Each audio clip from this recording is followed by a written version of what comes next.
Freddie Mercury nació en Zanzíbar en 1946 y falleció en Londres en 1991. Vocalista, músico y compositor que fue conocido a escala internacional como líder de Queen, banda de rock británica que gozó de un éxito abrumador durante los 70 y los 80, tomando el relevo de grupos míticos como The Beatles y los Rolling Stones. La energía y espectacularidad de las puestas de escena en los conciertos en directo y una acertada renovación del género mediante la asimilación al rock de variadas tendencias, desde las jazzísticas hasta las sinfónicas, explican el merecido y arrollador triunfo del grupo, sin descontar, por supuesto, la extraordinaria intuición y creatividad musical de su líder, Freddie Mercury, quien desarrolló paralelamente una aplaudida trayectoria en solitario. Y su verdadero nombre fue Freddie Mercury, ni llegó al mundo en el Reino Unido, el país que le vio triunfar. Se llamaba Farrokh Bulsara y nació el 5 de septiembre de 1946 en la isla de Zanzíbar, Tanzania, situada en la costa este de África y famosa por su producción de especias. Figura provocadora, versátil y carismática como pocas, su prematuro fallecimiento el 24 de noviembre de 1991, a consecuencia del SIDA, conmocionó al mundo del espectáculo y a sus millones de seguidores en todo el planeta. Farrokh era un niño extraordinariamente guapo, tímido y muy apegado a su madre y a su hermana pequeña Kasmira, que había nacido en 1952. Sus padres, Her y Bomi Bulsara, formaban un matrimonio de origen persa devoto del profeta Zoroastro, y decidieron enviar al niño a la India para que recibiera una buena educación. Allí quedó al cuidado de sus tíos y fue matriculado en la St. Peter's School, institución de enseñanza británica situada en Panchgani, a unas 50 millas de Bombay. Muy interesado por los deportes, el joven Bulsara mostró buenas maneras como boxeador, aunque, después de que su madre le animara a colgar los guantes porque resultaba una práctica demasiado violenta, cambió el ring por la mesa de ping pong y a los 10 años ya era campeón escolar de la disciplina. Como también en aquellos años de la infancia comenzó a despertar su afición por la música, siguió clases de piano e ingresó en el coro de la escuela. Convencido de sus tempranas habilidades musicales, fue el propio director del St. Peter's quien recomendó a los padres del joven que iniciara los estudios de piano. Durante este periodo de formación, el inquieto Farrokh también empezó a demostrar ciertas aptitudes escénicas y participó en varias obras de teatro colegiales. Muy pronto puso en pie su primer grupo musical, The Electrics, una banda amateur de rock and roll que prodigaba sus actuaciones en todas las fiestas y bailes del colegio. En esta formación, en la que ocupaba el puesto de pianista, le acompañaban Derek Branche, Bruce Murray, Farhan Irani y Victory Rana. Las primeras influencias musicales de Farrokh llegaron de la mística música hindú, de los sonidos clásicos y algo del rock and roll que por entonces se producía en otras partes del planeta. En aquella época, sus amigos del colegio comenzaron a llamarle Freddie, traducción más o menos fiel de Farrokh al inglés, y, de hecho, el propio joven firmaba en ocasiones como Frederick.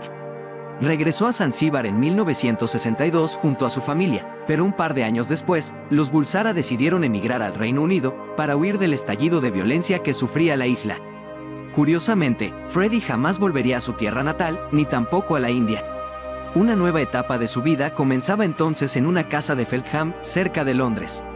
Ingresó en el Isleworth Polytechnic y, durante las vacaciones, se empleaba en trabajos eventuales para ganar un dinero extra.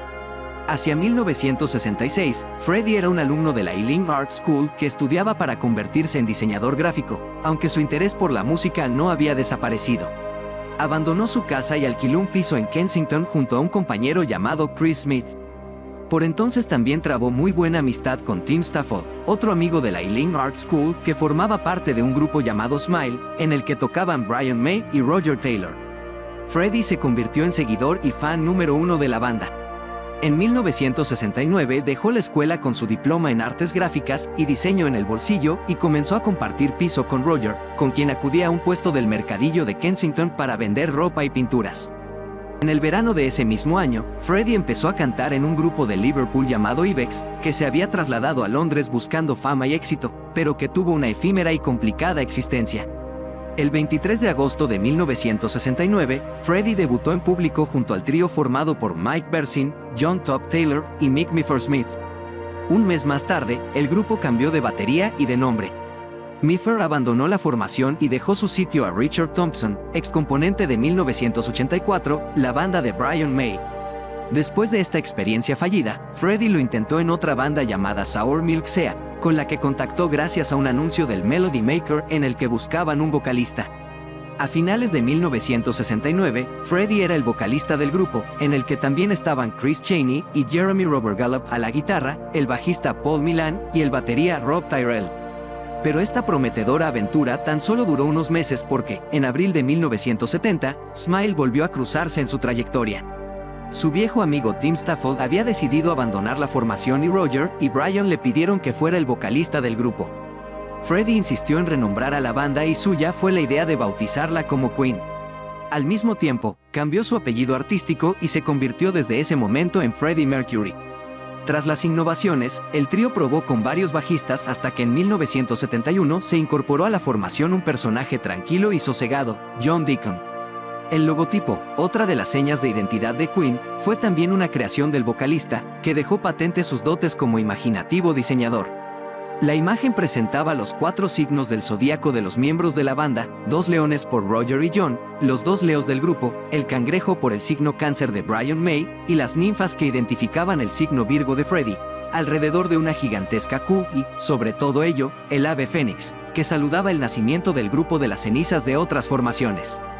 También desde el primer momento fue Freddie el impulsor de la imagen visual de la formación, con su personalísima puesta en escena y su inconfundible vestuario. El resto pertenece a la historia de Queen. Un hecho importante en la vida privada de Mercury tuvo lugar en 1970.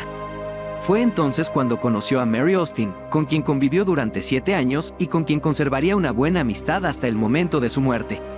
Curiosamente, antes de que Queen editara su primer disco, Freddie lanzó en solitario un tema llamado I Can Hear Music, bajo el nombre de Larry Lurex. Casi una década después, cuando ya había paladeado las mieles del éxito con Queen, Mercury hizo realidad otro de sus sueños.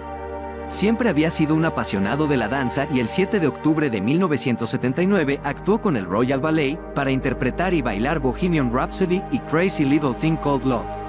La vida de excesos derivada de la fama y el éxito fue una leyenda que acompañó inevitablemente a Freddie Mercury. Sus fiestas fueron siempre sonadas, pero también se reconoció al músico por ser un gran amigo de sus amigos.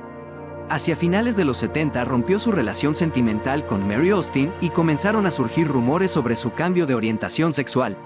Los comentarios arreciaban apoyados por el cambio radical de imagen que mostró el músico hacia 1980. Cortó al mínimo su larga cabellera y se dejó crecer un gran bigote, imitando la estética gay muy de moda en los bares de San Francisco y que fielmente habían reflejado los famosos Village People. A finales de 1982, Queen hizo un paréntesis en su carrera y dio libertad a los miembros de la banda para que pusieran en marcha sus respectivos proyectos paralelos. Mercury alquiló los estudios Musicland de Múnich y, junto al productor Mac, entró en ellos para grabar su primer álbum en solitario. Durante este periodo conoció también a toda una leyenda en el mundo de la producción musical, el gran Giorgio Moroder, padre del electro disco. En aquellos días, Moroder trabajaba en la banda sonora de la versión restaurada de Metrópolis, película mítica dirigida por Fritz Lang, y le pidió a Freddie que colaborara en un tema. El resultado fue Love Kills, compuesta por ambos e interpretada por Mercury.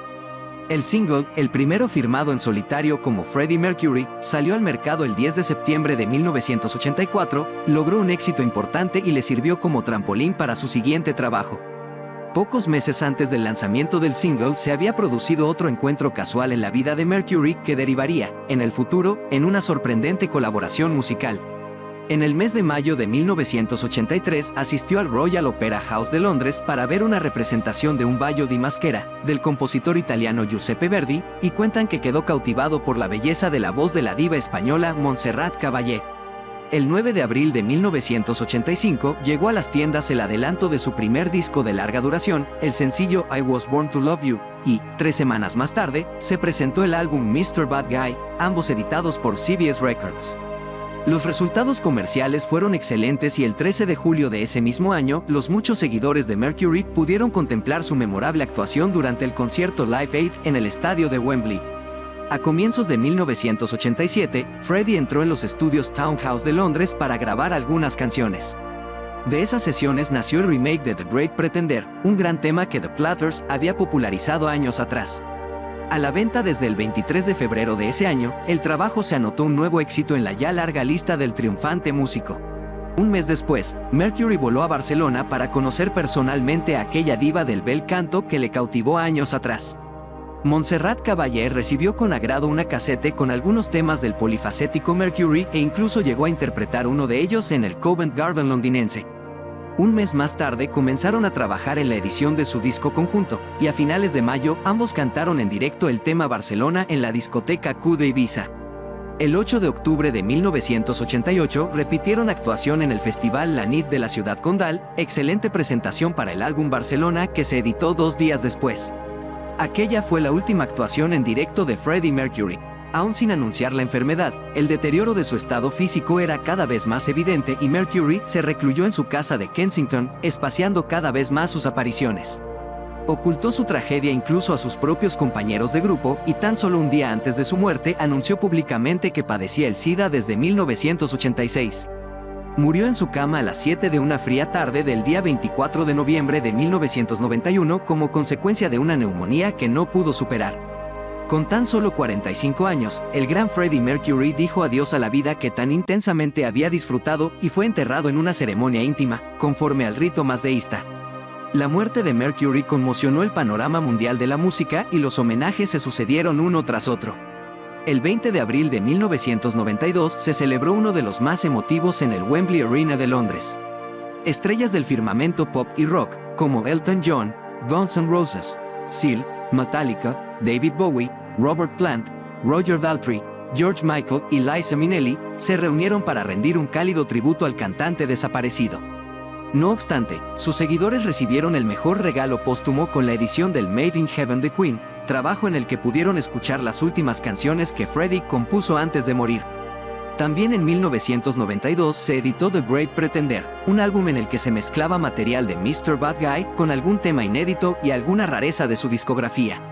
En el año 2000 se desveló la intención de editar una mastodóntica recopilación de 10 discos compactos, cuyo anticipo fue el triple Freddie Mercury solo. En septiembre de 2006, coincidiendo con el que hubiera sido el 60º cumpleaños del cantante, se llevaron a cabo varios homenajes, entre ellos una recopilación realizada por la discográfica EMI que, con el título de The Very Best of Freddie Mercury, hizo un repaso por las mejores canciones originales de Mercury, así como un segundo CD con rarezas y remezclas hechas por otros artistas.